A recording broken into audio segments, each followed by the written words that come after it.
बहुत बढ़िया प्रसंग है अपने आराध्य देव के प्रताप का। श्री रामचरित्र में श्री सुग्रीव जी, जाम्बवान जी, बड़े बड़े अधिपतियों ने भगवान श्री राम से कहा कि प्रभु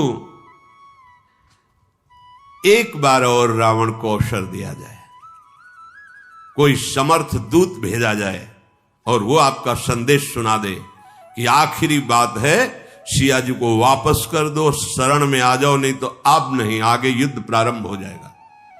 भगवान श्री राम जी ने कहा बहुत अच्छी बात है, किसको भेजा जाए? जाम्बवान सुग्रीव जी ने विचार किया, रावण की सभा में जाना। उनका बहुत विवेकवान और महाबलशाली श्री अंगद जी हैं, युवराज अंगद को भेजा जाए। अंगद जी बहुत प्रसन्न हुए।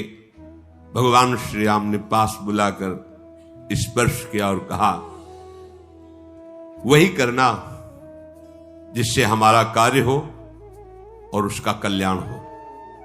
तो अंगद जी ने कहा, प्रभु आप तो स्वयं सिद्ध कार्य हैं, आपका कौन कार्य करेगा? नाथ, पर आपकी आज्ञा है तो सेवक आज्ञा पर तत्पर है। अंगद जी को ऐसा महसूस हुआ मानो पूरे विश्व का बल अंगद जी में आ गया। विश्वात्मा भगवान है, अपार बल, ऐसा अनुभव हो रहा है अंगद जी को। चरणों में वंदना की और प्रभु के प्रताप का स्मरण किया और जैसे मतवाला गजराज चलता है। लंका के समीप ही है, समुद्र पार हो चुके हैं। रणबांकुरे बालपुत्र युवराज अंगद गजराज की तरह चल रहे हैं, सिंहवत। लंका में जे भी प्रवेश के हाहाकार मच गया, वही बानर आ गया जिसने लंका जलाई थी, क्योंकि अंगद जी रावण का पुत्र अपने निशाचर साथियों के साथ खेल रहा था। देखा तो अंगद जी से बातचीत करने लगा, कौन हो, कैसे प्रवेश कर रहे हो? अंगद जी ने कोई बातचीत नहीं की, चल रास्ते से हट जा। तो अभिमानी का पुत्र है तो उसने अंगद जी पर लात प्रहार करने की कोशिश की। पकड़ के लात उसकी 2-4 बार घुमाया, पटक दिया, मर गया। रावण का पहली शुरुआत यहां से। जे भी रावण का पुत्र मरा तो जितने भट्ट थे भागे, हल्ला मचाते जा रहे, भागो, ये वही बानर है जिसने अक्षय कुमार को मारा था, जिसने लंका जलाई थी। पहली बार आया तो सब हाहाकार मच गया, अब दोबारा आया है तो क्या करेगा? सब भाग पड़े। जाकर के सभा में पुकारा, वही आ गया जिसने लंका जलाई थी, अक्षय कुमार को मारा था। आते ही सबसे पहले रावण के पुत्र का वध किया है। रावण के पुत्र की मृत्यु, नगर में हाहाकार मच गया, सब माथा पकड़ के बैठ गए, क्योंकि पीछे भोग चुके हैं ना हनुमान जी की लीला में। सब हाहाकार करने लगे कि अब ये रावण सर्वनाश कराएगा, मान जाता तो कम से कम प्राण बच जाए। सब भयभीत हो गए, हे विधाता अब क्या होगा? सब रो रहे हैं घरों में बैठे, क्योंकि सब देख चुके हैं ना हनुमान जी का प्रताप। जिस गली से जा रहे हैं बिना पूछे, सब ऐसे करते हो, ऐसे बता, सब आका दरवाजा उधर है, किसी को मारने की जरूरत नहीं है, पहले ही सब ये रास्ता है दरबार के लिए। दरबार के प्रथम द्वार पर अंगद जी खड़े हुए। गयऊ सभा दरबार तब सुमिरि राम पद कंज, सिंह ठवनी इत उत चितव, धीर वीर बल पुंज। भगवान श्री राम के पावन चरणों का स्मरण करते हुए रावण की सभा के प्रथम द्वार पर, और जैसे सिंह शिकार को तकता है, ऐसे बिल्कुल सावधान है, क्योंकि शत्रु की सभा बलवान शत्रु है, तो सिंहवत आसपास चारों तरफ चितवन, कोई हरकत तो नहीं कर रहा। तुरंत एक राक्षस गया और रावण को समाचार दिया कि आते ही एक पुत्र का हनन आपके हो गया और बानर आया है, लगता है वही बानर है जो पहले आया हुआ था। रावण ने कहा बुलाओ इस बंदर को, देखते हैं। दूत दौड़े, अंगद जी ने दूर से, चलो सब दूर निशाचर चलो। मत गजरात सिंहवत दृष्टि सभा में प्रवेश किया। सभा में अंगद जी देख रहे मानो काजलों के पहाड़ की भीड़ लगी हो, ऐसे निशाचर हैं, बलवान काले एकदम। भुजाएं सबकी ऐसी दिखाई दे जैसे मोटे मोटे पेड़ों की जड़ें होती हैं, ऐसे मोटी मोटी। रोमावली ऐसे जैसे कुश होते हैं ना, ऐसे रोमावली। मुंह नाक नेत्र ऐसा जैसे पर्वत की कंदराएं होती, अंदर चले जाओ बाहर निकलो, ऐसे मुख नाक ऐसे निशाचर बैठे हुए। जरा भी झिझके नहीं, जरा भी डरे नहीं। और आश्चर्य की बात यह हुई कि जो ही अंगद जी ने सभा में प्रवेश किया, सब खड़े हो गए। रावण की सभा के जैसे कोई महाजन महापुरुष पधारे तो सब सभा में खड़े हो जाते हैं। रावण बैठा हुआ है और सब सभासद खड़े हो गए। अंगद जी, राम प्रताप है, ये भगवत प्रताप है। उठ खड़े हुए। रावण का हृदय क्रोध से जल उठा। वह बैठ, इसके लिए खड़े हो गए। अंगद जी निशंक। अंगद उस समय खड़े हैं। ये शंका तभी होती जब भगवान का भरोसा नहीं होता, भगवान के प्रताप को नहीं जानते, भगवान का आश्रय नहीं होता। जथा मत गज जूथ महु पंचानन चली जाई, राम प्रताप सुमिरि मनु बैठ सभा सिर नाई। जैसे विशाल हाथियों के झुंड में बबर शेर उतरे, ऐसे अंगद जी, कोई शंका नहीं, कोई भय नहीं, भगवान के प्रताप का स्मरण, जय श्री राम। और सभा में बिल्कुल कोई भय नहीं, कोई डर। ये भक्त का स्वरूप होता है। भय किस बात? अखिल लोक ब्रह्मांडों का स्वामी हमारा प्रीतम है, भय किस बात का? अच्छा, मरने का भय, शरीर का भय, ये तो पहले उनके नाम कर चुके हैं, ये तो उनकी संपत्ति हो, जब चाहे तब ले ले। तो भय, फिर हमारा स्वरूप तो अविनाशी है, फिर भय की कोई गुंजाइश नहीं है। कहा दसकंठ कवन तय बंदर, तुम पहले वाले तो नहीं हो, दूसरे हो, क्योंकि दर्शन में लग रहा है। कौन है तू? तो अंगद ने कहा है दशग्रीव, मैं भगवान श्री राम का एक छोटा सा दूत हूं।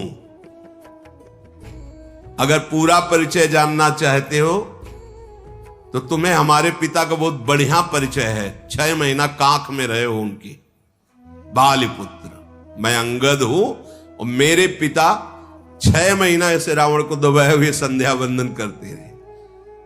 तुम्हारी भलाई के लिए आया हूं। तुम उत्तम कुल में पैदा हुए हो, पुलस्त ऋषि के पौत्र हो, भगवान शंकर जी की आराधना की है, ब्रह्मा जी की आराधना की है। पहले भगवान शंकर की आराधना नहीं करता था। एक बार पुष्पक विमान लेकर के जा रहा था तो कैलाश के ऊपर से कोई भी विमान नहीं निकल सकता। नंदिकेश्वर जी प्रकट हुए और गए, घुमा के ले जाओ, ये भगवान शिव का वास स्थान कैलाश पर्वत है, इसके ऊपर से कोई विमान नहीं जाता। अच्छा, ऊपर से नहीं जा सकता, हटा तो सकते हैं। विमान से उतरा, पूरे कैलाश को ऐसे उठाया। नंदिकेश्वर आश्चर्यचकित हो गए, बोले इधर से हमारा विमान तो हटेगा नहीं, कैलाश आगे उसी को हटा के साइड में कर देते, फिर निकल जाते हैं। इतना अभिमानी कि उतरा, पूरे कैलाश को उठा लिया। भगवान शिव मुस्कुराए। नंदिकेश्वर ने कहा प्रभु ये तो बहुत अभिमानी है, ऐसे चरण रखा, अंगूठा रखा, जेब ही रखा तो दब गया। अब जब दबा तो उसे लगा कि अब तो मरी जाएंगे अगर भगवान शंकर कृपा नहीं। अद्भुत तांडव, जो तांडव स्तोत्र है, जटाटवी गलत ज्वल प्रवाह पा, ये विद्वान तो था। उस दिन से इसने अनन्य भक्ति भगवान शिव की शुरू कर दी। ब्रह्मा जी से तो पहले ही वरदान प्राप्त किया था। अंगद जी कह रहे तुम भगवान शिव के भी भक्त हो और ब्रह्मा जी के द्वारा तुमने वरदान प्राप्त किया है, तुम्हारा यश है, बड़े लोकपाल राजाओं को तुमने अधीन किया है। बस एक भयंकर गलती कर दी, तुम जगत जननी सिया जी का हरण करके लाए हो। अब मैं तुम्हें हित की सलाह आखिरी बार दे रहा हूं, उसके अनुसार चलो।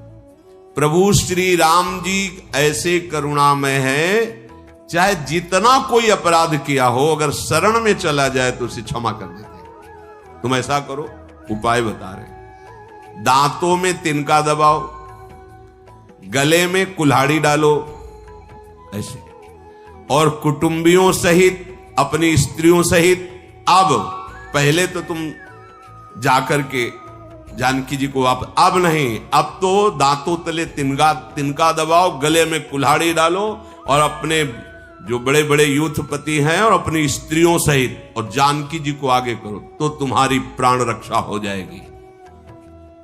भय छोड़ो, मैं साथ रहूंगा, कोई तुम्हें भय नहीं रहेगा। हमारे प्रभु प्रणत पाल है, उनका एक प्रण है कि जो शरण में आ जाए, कोई भी हो, कैसा भी हो, उसे स्वीकार कर लेते हैं। आप बस जाकर के बोलना, हे श्री राम मेरी रक्षा करो, रक्षा करो, रक्षा करो। प्रभु उसी समय तुम्हारे सारे अपराध क्षमा कर देंगे, तुम्हें निर्भय कर देंगे। रावण बोला, अरे बंदर संभाल के बोल, मैं राम से क्षमा मांगूंगा? तूने समझा नहीं, तूने मुझे जाना नहीं। अंगद से कह रहा, मुझे जान। अहंकार बस यही बड़ा विचित्र रोग है कि ये किसी की समझता नहीं। अहंकार समझता नहीं, ये सबसे बड़ा दोष है, और यही जन्म मरण का मूल हेतु है। संस्कृति मूल शूल प्रद नाना, सकल शोकदायक अभिमाना। अभिमान को पसंद नहीं किसी की बात, उसके मन में जो आएगी वही करेगा। तूने मुझे कहा मित्र, किस नाते से तू मित्र लगता है मेरा? कौन सा राज्य है, कितना बड़ा तू बलवान है, मेरा रावण का मित्र? अंगद ने कहा, फिर मैं बता रहा हूं, मैं बाली का पुत्र हूं, जिसके आगे घुटने टेक कर तुमने मित्रता स्वीकार की थी, तब उन्होंने छोड़ा था। अंगद का वचन सुनते ही रावण के चेहरे में पसीना आ गया, क्योंकि वो ध्यान आ गया ना बाली का। ये बार बार कह रहा था, हमसे युद्ध करो, हम विश्व विजय कर रहे हैं। बाली ने कहा, हम संध्या कर रहे हैं, बाद में युद्ध करेंगे। वो बार बार उछल कूद मचा, तो ऐसे दबा लिया कखरी और आराम से संध्या कर। 6 महीने तक कखरी में दबाए रखा। रावण सकुचा, अच्छा, एक बंदर का नाम था बाली, मैं जान गया, बहुत अभिमानी है, किसी भी तरह समझना नहीं चाहता। अच्छा, तू बाली का लड़का है? अरे कुल का नाशक, तू अपने कुल रूपी बांस के लिए अग्नि पैदा हुआ, तू गर्भ में ही क्यों नहीं नष्ट हो गया? व्यर्थ में पैदा हुआ और अपने मुंह से उन तपस्वियों का दूत कहलाता जिसने तेरे पिता की हत्या की। ये राजनीति है, भेद बुद्धि पैदा करके अपने पक्ष में कर लेना। अंगद ने हंसकर कहा कि तुम्हारी चतुराई कपट ये चलेगा नहीं, बस कुछ दिनों की बात है, अपने मित्र के पास पहुंच करके जान लेना, अर्थात जहां बाली गया है वहीं तुम भी पहुंच जाओगे, क्योंकि रघुनाथ जी के बाण बड़े उत्सुक हैं इस समय। राम विरोध करने पर जैसी बात होती है वैसी तुम अनुभव करोगे, सुनाने की जरूरत नहीं है। अरे मूर्ख रावण, सुन, ये भेद नीति उसके ऊपर काम करती जिसने भगवान का आश्रय नहीं लिया। भेद नीति बड़ी काम करती है, हम तो देखते हैं ना भेद नीति का प्रयोग बड़ा। अगर अपनी बुद्धि को संभाला नहीं तो माया भेद नीति के द्वारा परमार्थ से आपको नष्ट कर देगी। भेद नीति पर उस पर प्रभाव पड़ता है जिसने अपने हृदय को भगवान के चरणों में समर्पित नहीं किया। अच्छा, तो तुमने हमें कुल का नाश करने वाला कहा, तो तुम अपने कुल के रक्षक हो? अरे अंधे भी ऐसी बात नहीं कहेंगे, तुम्हें दिखाई नहीं दे रहा है? तुम्हारे तो 20 नेत्र और 20 कान है, तुम्हें नहीं दिखाई दे रहा कि तुम कुल घातक हो कि हम कुल घातक हैं? ब्रह्मा, शिव, देवता, मुनि समुदाय सब जिनके चरणों का आश्रय लेकर भजन करते हैं, मैं उनका दूत हूं। तो मैंने कुल डुबो दिया और तू उनकी प्रिया का हरण करके लाया है, और जब से लाया है तब से तेरे कुल में अमंगल ही अमंगल हो रहा है। तू अपने कुल को बढ़ाने वाला बन गया। अंगद की कठोर बात सुनकर रावण की आंखों में मानो आग पैदा हो गई। ऐसा क्रोध, अरे दुष्ट, मैं तेरे सब कठोर वचन इसलिए सह रहा हूं कि मैं नीति को जानता हूं कि दूत को मारना नहीं चाहिए, इसलिए तुझे नहीं मार रहा हूं। अंगद ने कहा, तुम्हारी नीति भी हमने बहुत सुनी है, बड़े तुम धर्मशील हो। पराई स्त्री के ऊपर गंदी दृष्टि रखने वाले, अपहरण करने वाले, तू कहता है नीति को मैं जानता हूं। पूरी सभा उसकी बैठी हो, भारी सभा में उसका ऐसे कठोर वचनों से अपमान।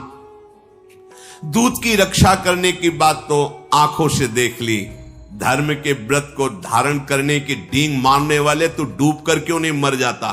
अपने मुंह से अपनी बड़ाई कर रहा है, तुझे शर्म नहीं आती? नाक कान रहित बहन को देखा तो तुमने धर्म विचार करके ही तो क्षमा किया। बड़े क्षमावान हो तुम, तुम्हारी धर्मशीलता बड़ी जगजाहिर है। मैं भी बड़ा भाग्यवान हूं जो तुम्हारे जैसे धर्मात्मा का दर्शन पा रहा हूं। अंगद जी ने ऐसा कह करके बहुत हंसी उड़ाई। रावण ने कहा, तू मूर्ख बंदर बक बक कर रहा है, तू मेरी भुजाओं को नहीं देख रहा है? अरे लोकपाल भी डरते मेरी भुजाओं को देख करके। तूने सुना होगा, आकाश रूपी तालाब में मेरी भुजाओं रूपी कमलों पर बसकर शिव जी सहित कैलाश हंस के समान शोभा पाया था। 20 बार कैलाश पर्वत को इन भुजाओं से उठाया है। अंगद सुन, तेरी सेना में बता कौन ऐसा सुभट है जो मेरी इन भुजाओं से भिड़ सके? है कौन उसमें जो मेरे से युद्ध कर सके? और तुम और सुग्रीव कोई वीर हो क्या हमारे सामने? और आप विभीषण डरपोक, वो हमारे सामने खड़ा होगा। और जाम्बवान बुढ़ापे को झेल नहीं पा रहा है, इतनी बुढ़ापा अवस्था है। अब लड़ाई में है कौन तुम्हारे पक्ष में जो हमारे सामने खड़ा हो सके? अच्छा, जिन्होंने पुल बनाया, नल नील शिल्पी है, कोई योद्धा है? हां, एक बानर बहुत बड़ा योद्धा है जो पहले आया था लंका में। मानता हूं कि वो योद्धा है, क्योंकि एक ही से मुलाकात अभी हुई है, उसको तो मानता हूं कि योद्धा है। अंगद ने कहा, राक्षस राज, सच्ची बात मानते हो कि वो योद्धा है? अरे वो जब से नगर जला के गया है, जिसे तुम जगत विजयी योद्धा कह रहे हो, वो हमारे यहां का सबसे छोटा बानर है। अब अंगद जब वो अपनी डींग हाँक रहा है तो उसके अहंकार का दमन करने के लिए बोले, हमारे यहां सबसे छोटा सेना का बानर है जिसे तुम जगत विजयी योद्धा कह रहे हो। और सही बात, तुम उसे मानते हो योद्धा? रावण, तुमने जिसे योद्धा कह के सराया, वो सुग्रीव का एक छोटा सा दूत है, चलने में बहुत। जब से खबर लेने के लिए भेजा गया था तो बिना आज्ञा के उसने नगर जला दिया था। आज भी वो सकुच में है कि कैसे भगवान के सामने जाऊं। उनकी आज्ञा का उल्लंघन हुआ, क्योंकि भेजा गया था खबर के लिए, तुम्हारे पुत्र को मार डाला, लंका जला दी, तो वो आज भी सकुच में है और हमारे यहां का सबसे छोटा योद्धा है। रावण, तुम सब सत्य कहते हो, मुझे सुनकर कुछ भी क्रोध नहीं आ रहा। सचमुच हमारी सेना में एक भी ऐसा नहीं है जो तेरे से लड़ने में शोभा पावे। प्रीति और बैर तो बराबरी वालों से करना चाहिए। यहां तो ऐसा है जैसे सिंह और मेढक, तुम सब निशाचर मेढक हो और राम सेना सब सिंह है। भला सही बात कहते हो, जोड़ नहीं है, तुम्हारे जोड़ नहीं। जैसे सिंह और मेढक का, ऐसे तुम सब मेढक हो। यद्यपि तुम्हें मारने में हमारे प्रभु श्री राम की लघुता है, पर तूने बड़ा दोष किया है। रावण, प्रभु का क्रोध तेरे को भस्म कर देगा। मेरी बात मान ले। प्रभु की शरण में हो जा। अंगद जैसे बार बार ऐसे वचन बोल रहे हैं, रावण हंसकर बोला, बंदर में एक गुण तो दिखाई दे रहा है, इसको जो पालता है, खवाता है, पिलाता है, वो उसी के अधीन चेष्टा करता है। ये गुण तो इसमें दिखाई दे रहा है। इसको जो बंदर को जो पाले, खवावे, पिला, उसके अनुकूल चलता है, उसके अधीन चलता है। ये तेरे में तो गुण दिखाई दे रहा है कि तू अपने स्वामी के अनुकूल है। बंदर जो अपने मालिक के लिए लाज छोड़कर जहां तहां नाचता है और नाच कूद कर लोगों को रिझाकर अपने मालिक का पोषण करता है, हाँ ये तेरे में है। अंगद, तेरी जाति जो बंदर है, स्वामी भक्त है, तू अपने मालिक के जितने भी गुण गा रहा है, तो समझदार लोग बंदर के द्वारा मालिक का किया हुआ आदर स्वीकार नहीं करते। हम समझदार जन हैं, तेरी जली कटी बातों को सुनकर उस पर ध्यान नहीं देते, नाराज नहीं होते। अंगद ने कहा, बड़े गुण ग्राहक हो, हनुमान जी ने सुनाया था तुम्हारे गुण ग्राहक की बात। अशोकवन को विध्वंस किया, अक्षय कुमार को मारा, पूरी लंका को जला दी, और आप गुण ग्राहक इसीलिए शांत रहे, क्योंकि आप गुण ग्राहक हो ना। हाँ, उसने कोई आपका अपकार नहीं किया था, इसलिए आप शांत रहे। अर्थात कि उस समय तुम्हारा बल कहां गया था। अंगद जी बड़ी बकरोती बोल रहे हैं, टेढ़ी बातें। तुम्हारा सुंदर विचार दशग्रीव, तुम में कुछ लाज बची है कि नहीं बची है? अंगद ने कहा, धृष्टता की हद हो गई। मैंने जो हनुमान जी ने बताया था कि तू कितना निर्लज्ज है, वो आज आंखों से देख रहा हो। वास्तविक तो बहुत निर्लज्ज है। सभा में कोई रावण को ऐसा, अरे देखो, क्रोध भी नहीं आ रहा, लाज भी नहीं है, चिढ़ भी नहीं है। अब तो रावण को नहीं रहा गया। अरे बानर, तेरी ऐसी बुद्धि है, तभी बाप को मरवा डाला तूने। ऐसा वचन कह करके रावण बड़ा अट्टहास किया। अंगद ने कहा, बाप को मरवा डाला, अब तेरे को मरवाने के लिए आया हूं। तेरी भी मृत्यु का मैं ही कारण बनूंगा।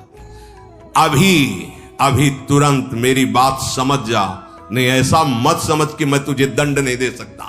अंगद ने, अरे नीच अभिमानी, बाल के निर्मल यश का कारण जानकर मैं तुझे नहीं मार रहा हूं। रावण ने कहा, नहीं तो बता, रावण जैसा है कोई त्रिभुवन में? गजब का अभिमानी, बस उसको अपनी याद आ रही बार बार। अंगद जी ने कहा, रावण सुनना चाहते हो कि? हमने तो जो रावण सुना है, उनमें से कौन वाले तुम रावण हो, जरा बताना। बलि ही जितन एक गयऊ पताला, राखिव बांध शिशुन है साला। एक गया था बलि जी को जीतने, बामन बलि, पाताल में। तो वहां के जो खेल रहे थे कुछ लोग, तो रावण को बांध करके है साला घुड़साल में डाल दिया था, और खेल खेल में खूब लात मारते थे उसको। जब दया लगी महाराज बलि को, तो मुक्त कर दिया था। एक रावण वही था। वही हो क्या तुम, जिसे वहां लातों से मारा गया था, घुड़साल में बांध के रखा गया था, जब बलि पर विजय प्राप्त करने गया था? अच्छा, दूसरा रावण हमने सुना है, एक बहोरी सहस भुज देखा, धाई धरा जिम जंत विशेखा, कौतुक लाग भवन ले आवा, सो पुलस्त मुनि जाय छुड़ावा।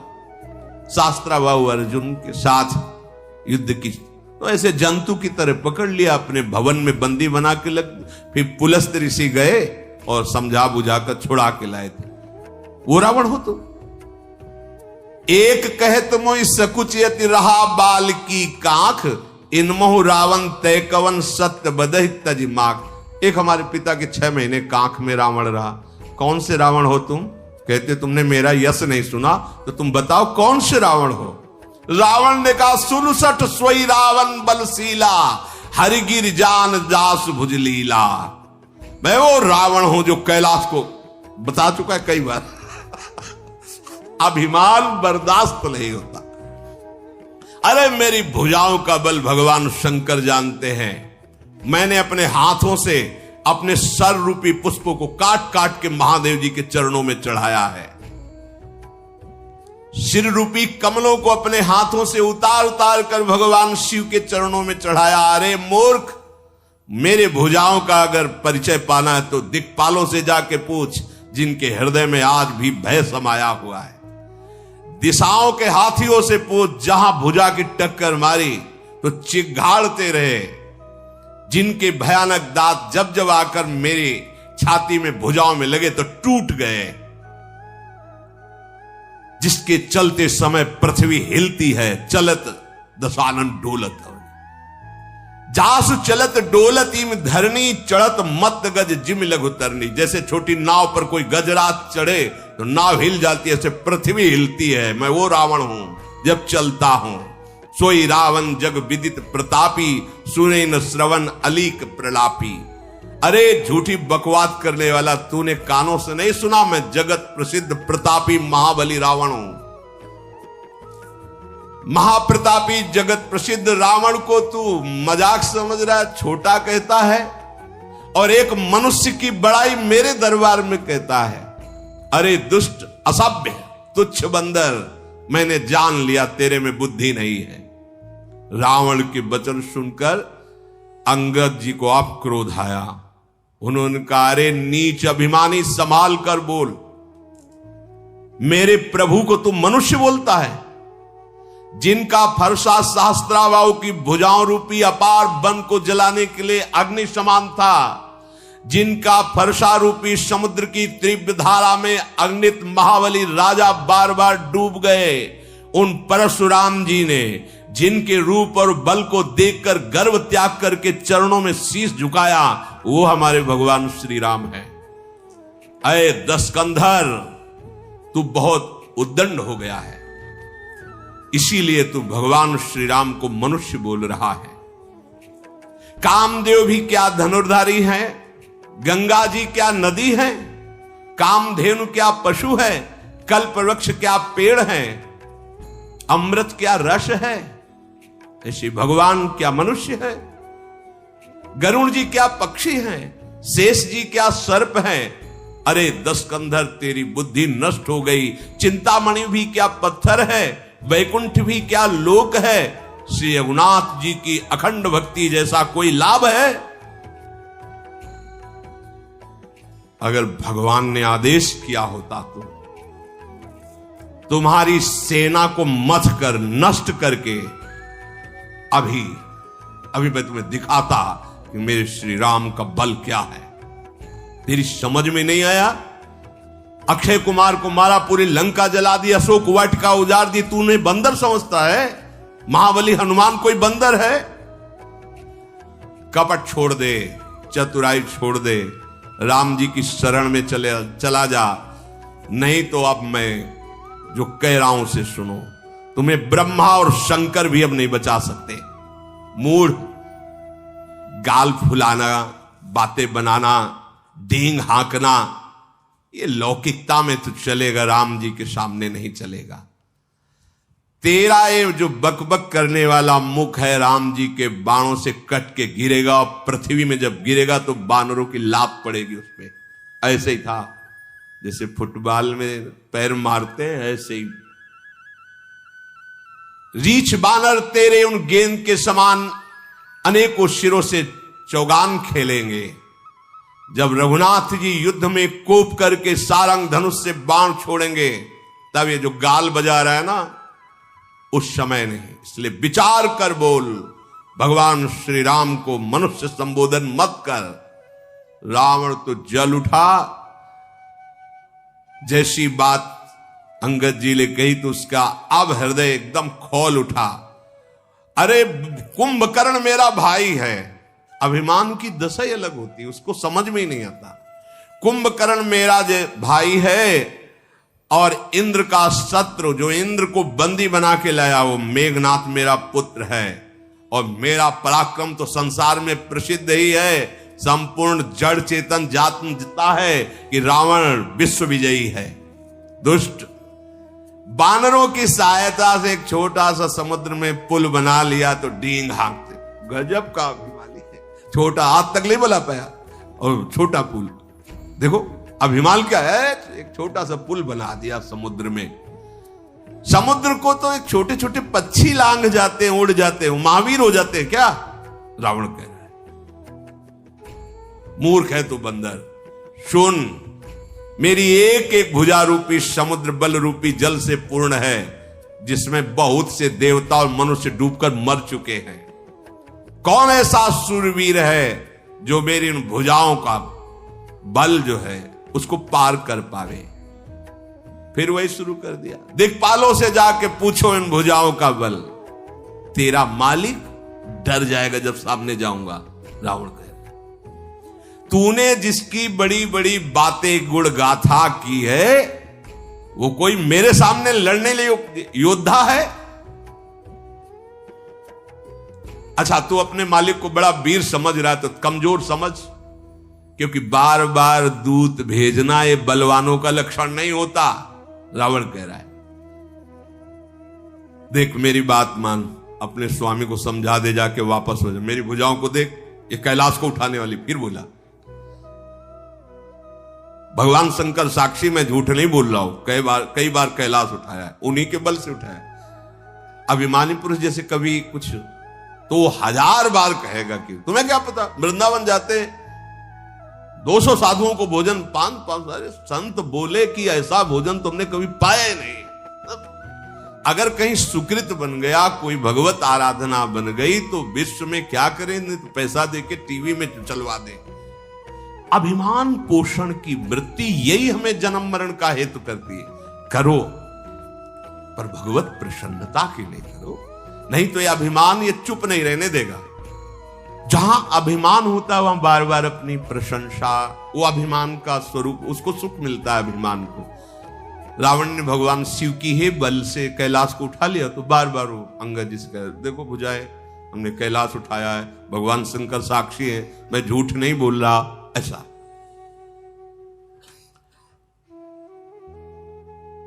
मस्तकों के जलते समय जब मैंने अपने ललाटों पर लिखे हुए विधाता के अक्षर देखे, वो जब आहुति करता था अपने सर की, तो मैंने उसमें देखा था मेरी मृत्यु लिखी थी मनुष्य के हाथ से।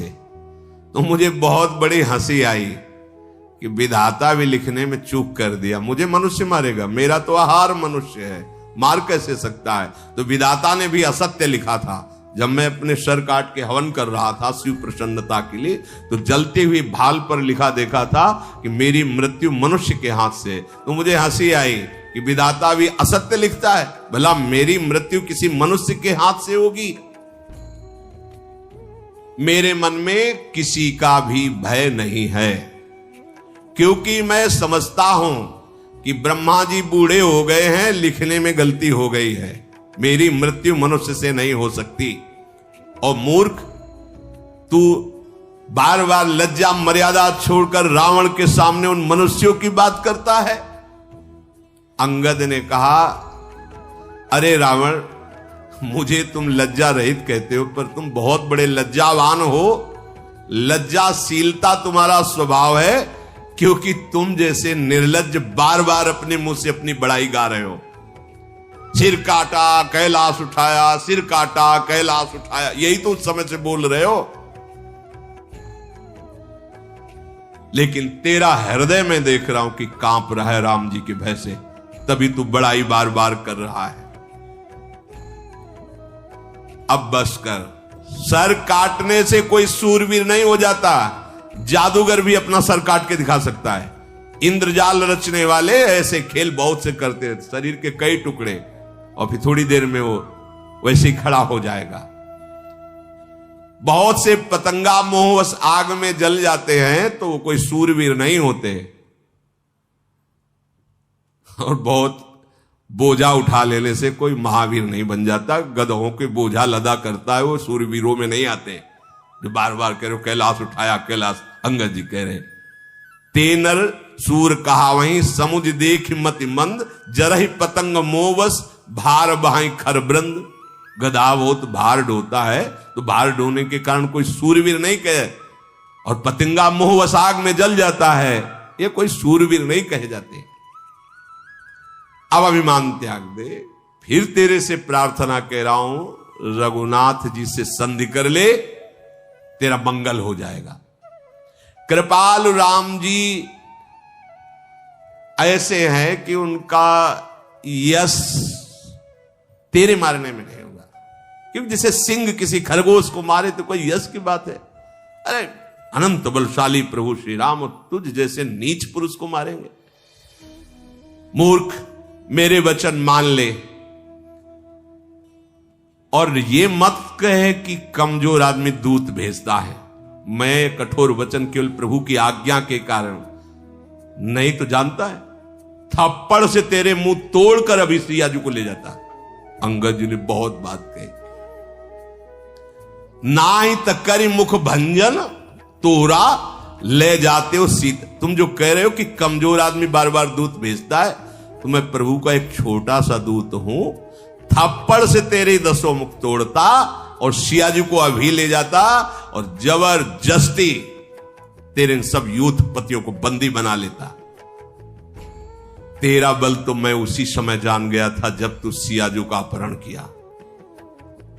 अरे राक्षसों का राजा, अरे अभिमानी, मैं सुग्रीव का एक छोटा सा सेवक हूं, भगवान के अपमान से डर रहा हूं, क्योंकि उनकी आज्ञा का उल्लंघन न हो जाए। नहीं, ऐसा तमाशा दिखाता, जैसे तूने कहा ना, मालिक के लिए तमाशा दिखाकर बंदर पैसा इकट्ठा करता है, बड़ा वफादार होता है। तो अगर मुझे अपने स्वामी के अपमान का भय ना होता, आज्ञा उल्लंघन का, तो ऐसा तमाशा दिखाता। तू सिंहासन पे है तो ही पटकी महिसेन हाथी चौपट कर तव गांव तव ज्योतिन समेत सठ जनक सुते ले जाऊं। सिंहासन सहित तुझे उठाकर धरती पर पटक के मार डालता। भी अंगद जी ने कहा, तेरी सेना का अकेले संहार करता और तेरे इस लंका को भ्रष्ट करके जय श्री राम बोलकर सियाजी को ले जाता और तेरी स्त्रियों को बंदी बनाकर उनकी दासी बनाता। अगर भगवान के अपमान को न डरता, उनकी आज्ञा का उल्लंघन का अपराध का भाव ना होता, जो वस करो तदपि न बढ़ाई, मुझे ही बधे नहीं कछ मनसाई। अगर मैं ऐसा करता भी तो मेरी कोई बड़ाई नहीं होती, क्योंकि तुम मरा हुआ है। ऐ रावण, तुम मरा हुआ है। कौल काम बश कृपण विमूढ़ा अति दरिद्र अजसी अति बूढ़ा सदा रोग बस संतत क्रोधी विष्णु विमुख श्रुति संत विरोधी तनु पोषक निंदक अग खानी जीवित 100 सम 14 प्राणी। तुम मरा हुआ है। वाम मार्गी, शास्त्र के विरुद्ध आचरण करने वाला और कभी भी धर्म में धन ना खर्चा करने वाला कंजूस और मूर्ख बुद्धि, दरिद्र, बदनाम, जिसका यश हो और फिर निंदा हो जाए, बहुत बूढ़ा और नित्य रोगी, निरंतर क्रोधी, हरि से विमुख, संतों का विरोधी, शरीर का पोषण करने वाला, पराई निंदा करने वाला और पाप की खान महापापी परिस्त्री अपहरण करने वाला, ये सब मरे हुए पापी प्राणी हैं। इनको जीवित कौन कहता है? तो अगर मैं ऐसा करता भी कि तुझे सिंहासन सहित पटक कर मार डालूं, तेरी सेना का विनाश करूं, पूरे लंका में जय श्री राम के घोष करके सियाजू को ले जाऊं, तो भी मेरी बहादुरी नहीं है। इसलिए मैं शांत हूं, तेरी ये बातें सुन रहा हूं। अब मुझे गुस्सा मत दिला। अंगद के वचन सुनकर रावण दांत पीसने लगा, क्रोधित होकर हाथ मलता हुआ बोला, अब तू मरना चाहता है? अय बंदर, अब तू मरना चाहता है? छोटी मुंह बड़ी बात बोल गया। अरे जिसके बल पर तू इतनी बड़ी बात बोल गया, उनका ना बल है, ना प्रताप है, ना बुद्धि है, ना तेज है, कुछ नहीं है। अरे तू जिस पर गर्व करता है, ऐसे मनुष्यों को रात दिन यहाँ के राक्षस अपना आहार बनाया करते हैं। समझ किसकी सभा में बोल रहा है। जब उसने इस तरह भगवान श्री राम की निंदा की, कपिश्रेष्ठ अंगद उछल पड़े, मानो एकदम आग हो गए हो। क्योंकि शास्त्र का सिद्धांत है, हरिहर निंदा सुने जे काना, होई पाप गोघात समाना। भगवान शिव, भगवान हरि या भगवत प्रेमी महात्माओं की निंदा हो रही हो और आप चैन से सुन रहे हो, गौ हत्या ब्रह्म हत्या का पाप लगेगा। तुरंत खड़े हो गए अंगद जी और ऐसे कटकटाए, दांत पीसे और भुजदंड ऐसे पटक दिए पृथ्वी पर। ऐसे जे ही पृथ्वी पर भुजदंड पद का, मुंह के बल गिरा रावण। अरे भगवान का प्रताप, एकदम फिर संभला। उसके अत्यंत सुंदर मुकुट, जब वो गिरा तो मुकुट भी गिरे, जो अंगद के हाथ में आए, उठाकर उन मुकुटों को वहीं से फेंका, रामादल में भगवान के चरणों के सामने गिरे जाके। मुकुटों को आते हुए देख करके बानरों को लगा कि ऊपर से उल्कापात, कोई तारा टूटा, भागने लगे। हमें लगता है रावण ने कोई वज्र चलाया है, ये चमकते हुए अग्नि के समान आ रहे हैं। प्रभु ने हंसकर कहा, डरो मत, ये ना उल्का है, ना वज्र है, ना केतु है, ना राहु है, ये रावण के मुकुट हैं, बालिपुत्र अंगद ने फेंका है। हनुमान जी ने उछलकर उन मुकुटों को लेकर प्रभु के चरणों के समीप रख दिया। वो ऐसे मुकुट, तेजस्वी मुकुट। क्रोधयुक्त रावण सबसे क्रोधित होकर कहने लगा, पकड़ लो इस बंद। जब भुजा मारी कटकटा के, तो जब रावण गिर पड़ा तो पूरी सभा मुंह भरा हो गई थी। रावण जब संभल के बैठा तो कहा, बहुत हो गया, बंदी बनाओ इसको और मार डालो सभा के बीच में। अंगद ने हंस करके कहा, खिलवाड़ समझ रखा है, बंदी बना लोगे? खिलवाड़ समझ रखा है, तुम मुझे मार दोगे? तेरी अब भी समझ में नहीं आया? केवल भुजा पटका तो सब मुंह के बल गिर गए, इतने तुम वीर हो, अब भी मुझे बंदी बनाने की सोच रहे हो? बोले, तेरे कोई अकेले नहीं, मेरा आदेश, जाओ पृथ्वी में कोई बानर ही न रह जा, सब खा जाओ। राक्षसों को आदेश। ऐसे थे नरांतक, देवांतक, ऐसे ऐसे राक्षस थे आहार करने वाले। वो कहीं कुंभकर्ण को जगा दे तब तो उसका तो पेट ही है, पूरा बड़वा नल की तरह था, डालते जाओ, खाली कर दो पृथ्वी को, बंदर कोई रह ही ना जाए। और तपस्वी दोनों जो राम लक्ष्मण हैं, इनको जीते जी बंदी बना लो। रावण के ऐसे आदेश पर अंगद क्रोधित होकर बोला, अरे निर्लज्ज, गाल बजाते लाज नहीं आती? हमें लगता है तेरे लिए एक उपाय, आत्महत्या कर ले अभी। अंगद ने कहा, मेरा बल देखकर तेरी छाती नहीं फटी? मेरे स्वामी के लिए ऐसा बोल रहा है? मेरा बल देखकर तुझे तो अब आत्महत्या कर लेनी चाहिए। रेत्री चोर कुमारक गामी, खल मल रास मंदमति कामी, शन्यपात जलपसि दुर्वादा, भयस काल बस खल मनुजादा।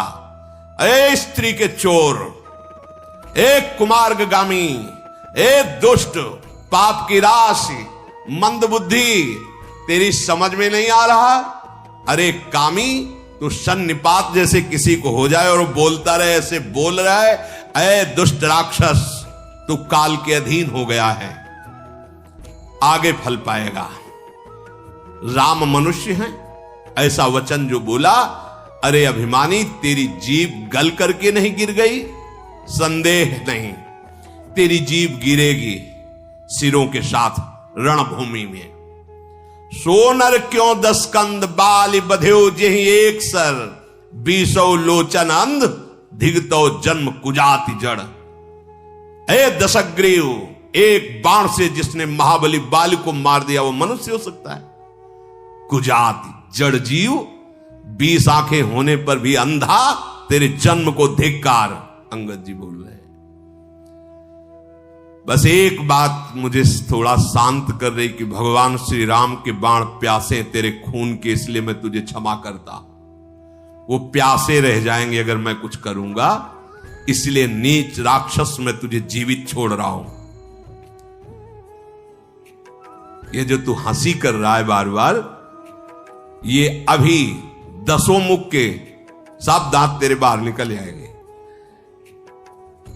असी ऋषि होती 10 मुख तोरो, लंका गई समुद्र महाबोरो।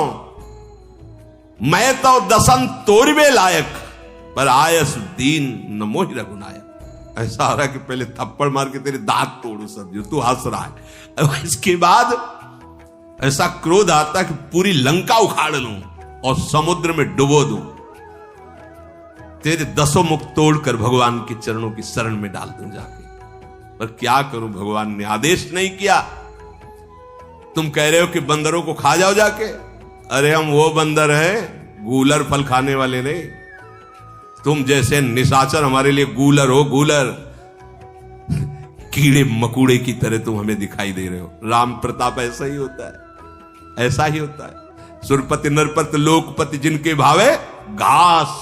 राम प्रताप, हरि प्रताप। तुझ जैसे कीड़े मकोड़ों को मसलने के लिए हमको देर नहीं लगती, पर श्री राम कृपालु ने आज्ञा नहीं करी है। बस अंगद की बात सुनकर रावण बोला, अरे मूर्ख, झूठ बोलने के लिए किसी विद्यालय में सीखा है क्या तूने? बाली ने तो कभी ऐसा झूठ नहीं बोला। जान पड़ता है तू तपस्वियों से मिलकर झूठा बोलना सीख गया है, लबार हो गया है। अंगद ने कहा कि यदि तेरी 10 जीभें उखाड़ करके और तुझे रौंदू नहीं तो मैं रामचंद्र जी का दास न कहलाऊं। तो अब क्या कहूं, प्रभु ने आज्ञा नहीं करी थी। और अंगद जी क्रोधित होकर बार बार हाथ मीस रहे और कहा कि देखना चाहता मेरे स्वामी का प्रताप, देख अपनी सभा को तू कह रहा, जा पृथ्वी बंदरों से हीन कर दे। मैं एक दूत हूं, आज मैं अपना पैर इस सभा में जमाता हूं। तुझे गर्व है अपने सभापतियों, अपने वीरों पर, तो कोई मेरा पैर उठा दे। ये बड़ी जोर की बात, भगवान का भरोसा इतना प्रबल। राम प्रताप, छोटा सा सांप का बच्चा गरुण को खा जाएगा, रुई बड़वानल को भस्म कर देगी, ब्रह्मा को मच्छर, मच्छर को ब्रह्मा, जो चेतन का जड़ करें जड़ करे चैतन्य। समुझ राम प्रताप कपि कोपा, सभा माजपन करि पद रूपा। जय श्री राम। उठा दे वीर अगर तेरी सभा में कोई हो, जो मम चरण सकत सठ टारी, फिर है राम सीता में हारी। अब इस समय अंगद अंगद नहीं है, इस समय राम प्रताप बोल रहा है, सीधे राम प्रताप। देखो ना, जो मम चरण सकट सठ टारी, फिर है राम और सीता में, ये मतलब तदात्म स्थिति, भगवदाकार वृत्ति। मैं सीता को हार जाऊंगा, मैं सीता को हार जाऊंगा। देखो ये अधिकार कैसे प्राप्त? अब अंगद नहीं है, अब राम प्रताप छाया हुआ है। ये इतना तदात्म भक्त का होता है कि अपने आराध्य देव को मन में, बुद्धि में, चित्त में, अहंकार में, वाणी में, तन में, सब में वो अनुभव करता है। समय राम प्रताप है। अरे मूर्ख, यदि तेरी सभा में कोई भी वीर मेरे चरण को हिला भी दे तो श्री राम जी लौट जाएंगे और मैं सीता को हार गया। देव ये फिर राम सीता मैं हारी, क्योंकि मेरी माता सीता है। ये बहुत बड़ी बात है। भगवान में जब तन्मयता होती है तो भगवान कितने अपने लगते हैं, कितना ये कोई सहृदय, समर्पित हृदय, तन्मय हृदय, वही ये जान सकता है। धन्य है अंगद जी की ऐसी स्थिति। फिर ही राम, ये कौन बोल सकता है? कौन बोल? जरा विचार, अपने स्वामी के लिए वापस लौट जाएंगे। सिया जी को मैं हार जाऊंगा यदि कोई मेरे चरण हिला भी दे। ये भगवान का अद्भुत तन्मयता स्वरूप, अंगद का अद्भुत बल, पूरा फाइनल बोल रहे, बहुत बड़ी बात। राम जी वापस चले जाएंगे, सीता जी को मैं हार जाऊंगा यदि मेरे चरण हिलाए सभा में। आश्चर्य। श्री राधा वल्लभ लाल की।